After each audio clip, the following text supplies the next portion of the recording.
Il y a le machal de Sabé des Bêtes, je répète. C'est pas grave. Ils ont demandé, c'était les sages d'Athènes. Ils ont demandé à Rabbi Yoshua ben Hanania, qu'est-ce qu'on fait si on a du sel qui a pourri? Alors on a dit, on le met dans une matrice. Ça n'existe pas la matrice. Ça n'existe pas. Ils ont répondu, ça n'existe pas du sel qui pourrit.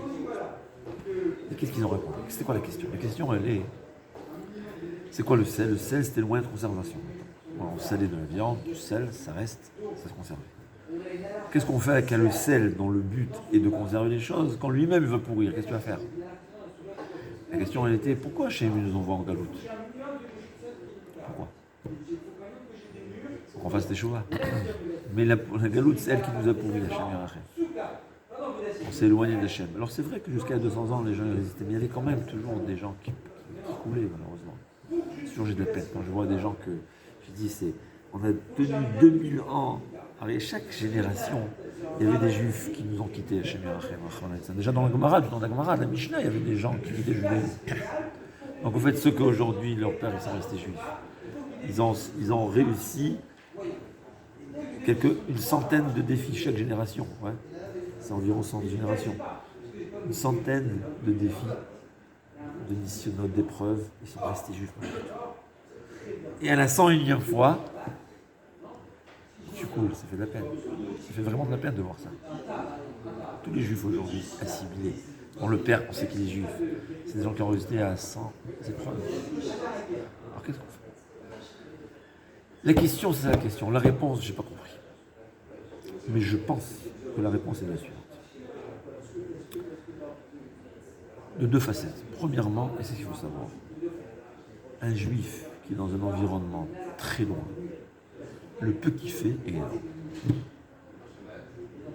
peut pas s'imaginer. À Chafetz Chaim, il y avait les cantonistes. C'était quoi les cantonistes?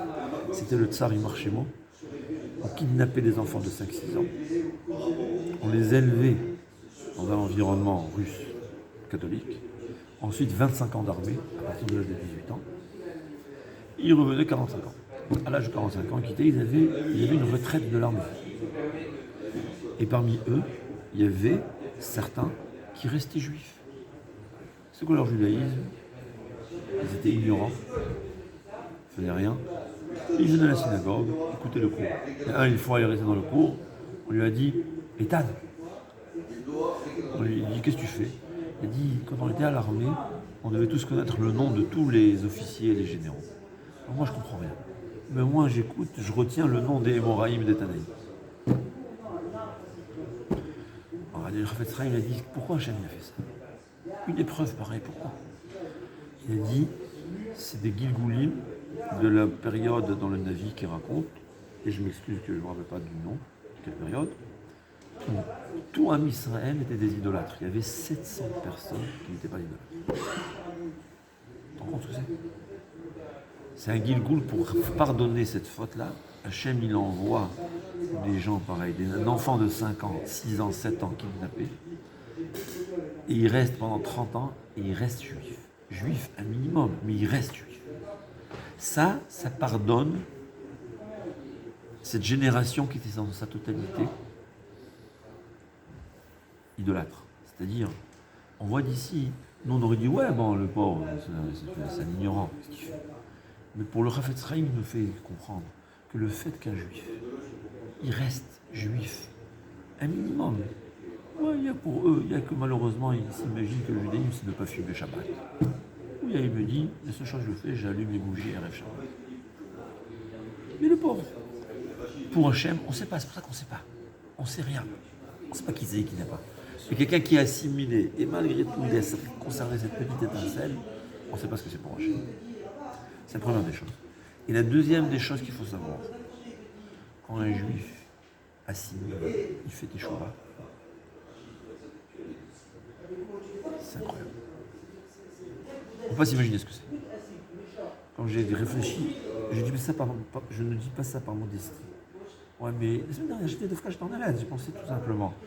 J'ai pensé à une jeune fille ici, elle m'a parlé de ses difficultés, elle a décidé de faire Tignout, de Shomer Negia, de ne pas toucher. Je me suis dit, mais attends, mais elle, en un an, elle a fait 1000 fois plus d'efforts que moi. Je ne sais pas si moi, je ne sais pas, peut-être que oui, peut-être aujourd'hui, Baruch Hashem, on a de la Yirat Shamayim, mais je ne sais pas si à son âge, j'aurais été capable de résister. Je ne pense pas, je ne sais pas. Je n'aurais pas résisté à un effort pareil, à une épreuve pareille. On ne peut pas s'imaginer ce que c'est. C'est-à-dire notre génération d'un côté, elle est très loin, mais d'un autre côté, c'est peu de personnes qui font une teshuva qui est, au fait, incompréhensible, impossible. C'est impossible quelqu'un qui fait teshuva dans notre génération. C'est quelque chose d'un... C'est quoi? Comment? Tu changes tout. Tu changes, tu transformes, tu changes ta vie. Des fois, tu rates ta vie à cause de ça. Ouais. Mais ça répare la faute de 2000 ans de faute. 3300 ans de faute, c'est ce qui est réparé par ça. C'est pas en quelque sorte. En fait, c'est ce que Rizal a dit après. Il faut savoir. D'ailleurs, je ne sais pas si j'ai raison, mais c'est écrit que Akadosh Baruch Hu, avant de créer l'homme, il s'est conseillé. Ouais. Et les malachim, quand ils ont appris ce qu'ils allaient faire, ils ont dit, voilà. Je sais qu'ils ont compris. Le Midrash, je ne vais pas rallonger, mais le Midrash, il leur a dit que, bon, la première cadre, il leur a dit, qu'est-ce qu'il a fait? C'est le premier groupe, le premier bataillon de malachim. Ils ont dit à Hachem, qu'est-ce que l'homme va faire? Il leur a décrit ses actions. Il dit, mais... il les a brûlés.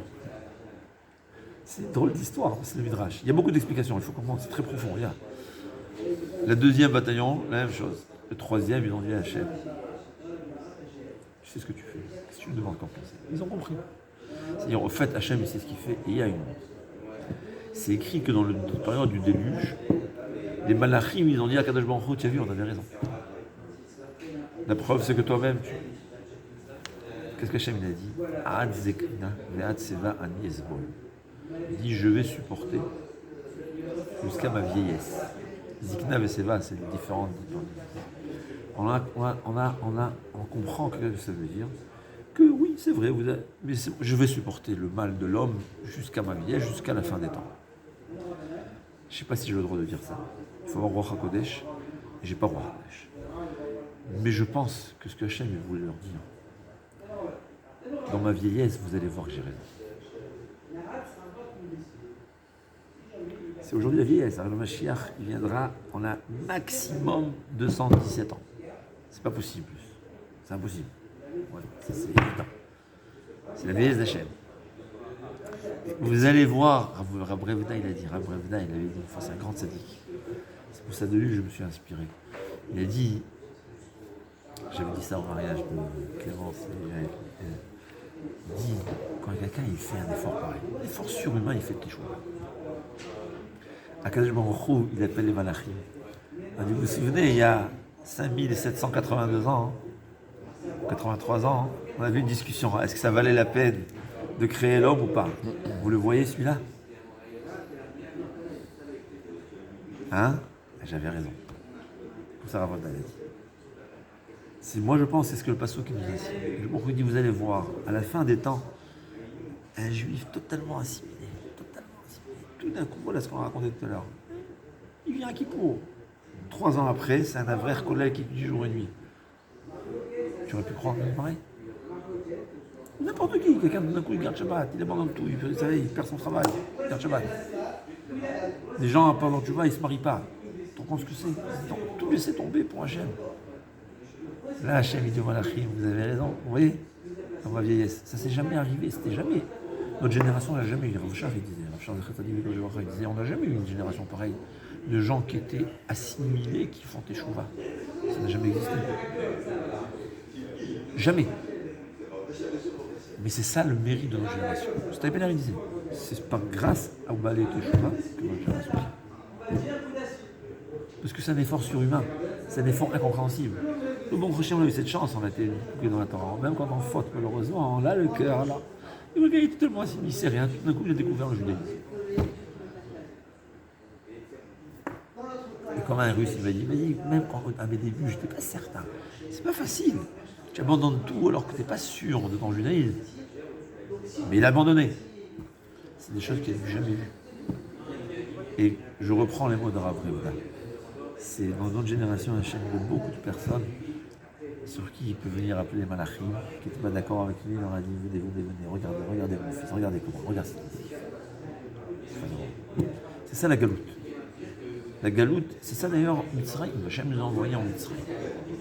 C'était, au fait, c'est quoi Mitzrayim? Dans le temps, c'était comme aujourd'hui les États-Unis. C'est l'endroit le pire. Dans le temps, c'était plus la sorcellerie. Et à Rayot aussi. Ouais. C'est toujours été. Et à Israël, ils ont résisté. Il y a eu un seul cas d'une femme qui avait d'adultère. Rien.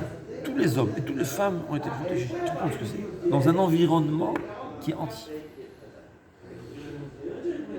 C'est ce que Hachem veut. Hachem veut l'effort. L'effort vaut des milliards de fois plus que la quantité. Et ça, c'est dans la génération. D'ailleurs, je vais conclure par peut-être que je t'ai raconté cette histoire. Il y avait le rabbi de Kotsk, comme ça on dit, que c'était connu. Ceux qui priaient avec le Kippour, ils pouvaient lui dire à la fin de la journée qu'est-ce que la personne avait demandé à Hachem et qu'est-ce que le tribunal céleste lui a répondu. Alors un, il est venu chez le rabbi de Kotsk, il a dit qu'est-ce que j'ai demandé à Hachem? Il m'a dit j'ai demandé à Hachem, voilà, moi je gagne 20 pièces d'argent par semaine. 20 pièces par semaine. Mais je fais la tefila, je peux pas. Parce que dans le temps, c'est pas comme aujourd'hui. Tu as le pisserie du matin au soir. Quand je fais la tefila, il y a des gens qui viennent. Alors c'est vrai que je continue, mais j'arrive pas à me concentrer. Je veux étudier un peu. J'ai pas le temps. Tout le monde vient, alors je fais des efforts, j'étudie, mais tu vois, je fais un peu télim, mais chacun a tous les deux mots, j'arrive pas. J'ai demandé à Hachem que je veux gagner rien que 16 pièces. Mais que j'ai la possibilité d'étudier, de faire ma tefila convenablement. Il était étonné, il savait. Il dit, qu'est-ce que le ciel m'a raconté? Qu'est-ce qu'il a raconté le ciel? Qu'est-ce qu'il a répondu? On préfère tes efforts, on préfère tes difficultés, que ta meilleure tefila sans difficulté, avec facilité. Il y a un homme, des fois, il fait une tefila, il n'arrive pas, il fait des efforts, il a fait 2, 3, 4 efforts. Ouais. Et tout le reste de la tefila, je ne vais pas dire où elle était. Il se dit, dommage, j'ai pris Hachem, je veux que ça y est, je puisse me concentrer, tout fait facilement. Hachem, il préfère 4 fois tu as fait un effort dans ta tefila pour avoir une bonne kavana, plutôt qu'une tefila entière, facile. C'est ce qu'on ne comprend pas, on est là pour l'effort. On s'imagine que Hachem, et d'un côté aussi comprendre combien ça vaut aux yeux d'Hachem. Ouais. Un homme, il est déprimé, ouais, j'essaie de faire ma tefila, j'ai pas réussi, à peine si j'ai réussi à faire ma kavana pour un mois. Il est déprimé. Non. Tu n'as pas de quoi déprimer. Hachem, il voit l'effort que tu as fait. Tu as fait une bracha de kavana. Mais essaye au moins une bracha. Tu as essayé. Mais à peine tu as réouvert, tu as déjà la tête, elle s'est envolée. C'est ce que Hachem veut. C'est ce que Hachem apprécie. C'est ce que Hachem veut. C'est pas la facilité. La facilité, il y a les malachim, ils sont faciles. Les malachim, ils font tout facilement. Hachem, il n'a pas besoin d'eux. Il est là, il veut venir ici. On fait l'effort. C'est ça la leçon.